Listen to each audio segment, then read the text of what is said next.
Now, as if the census isn't confusing enough, a certain group of Colorado residents will count as living in one area for one purpose and a completely different part of Colorado for another. Confusing, right?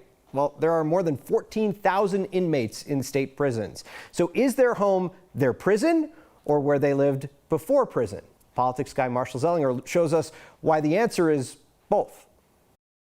Colorado has 14,000 inmates who before prison lived somewhere else in the state. Those 14,000 inmates now live in these 12 counties. But they are counted at the time for redistricting purposes as if their cell was their residence.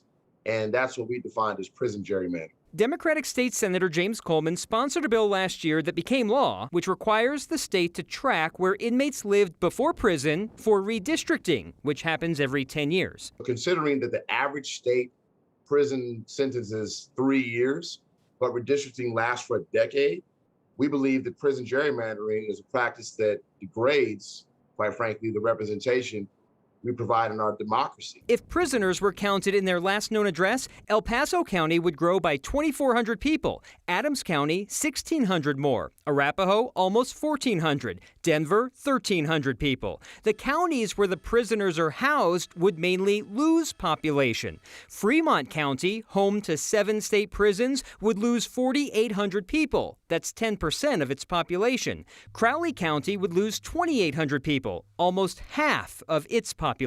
We'd obviously want it where they are. That doesn't help us much. As you could tell, one of our districts are one of the biggest in the state, but we'd still like to keep as many numbers here as we can. Roy Elliott is a Republican commissioner in Crowley County, which has the second highest in-state inmate population. Some of them, they get released, they don't necessarily go back to where they originally came from when they go into community corrections or parole. Yesterday, the commission responsible for making Colorado's 7 congressional districts into 8 voted to count prisoners as residents of the county of the prison. Today, the commission responsible for redrawing Colorado's 100 state House and state Senate districts did the opposite.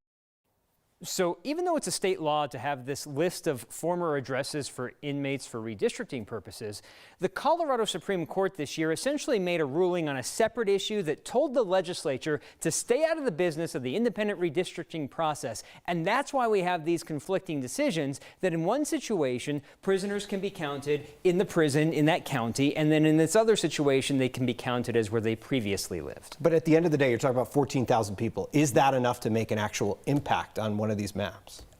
I've never drawn a map, but yeah, if you take out, like I said, 10% of a population for Fremont County or half the population of Crowley County is part of a large House and Senate district. But if you take some numbers out and push them somewhere else, it could cause redrawing of lines in a different way that it is impactful, and we'll find out when these redistricting committees provide a new map. Maybe you should take up cartography. That'd be fun, right? Draw a little map here and there. Marshall Zellinger, thank you.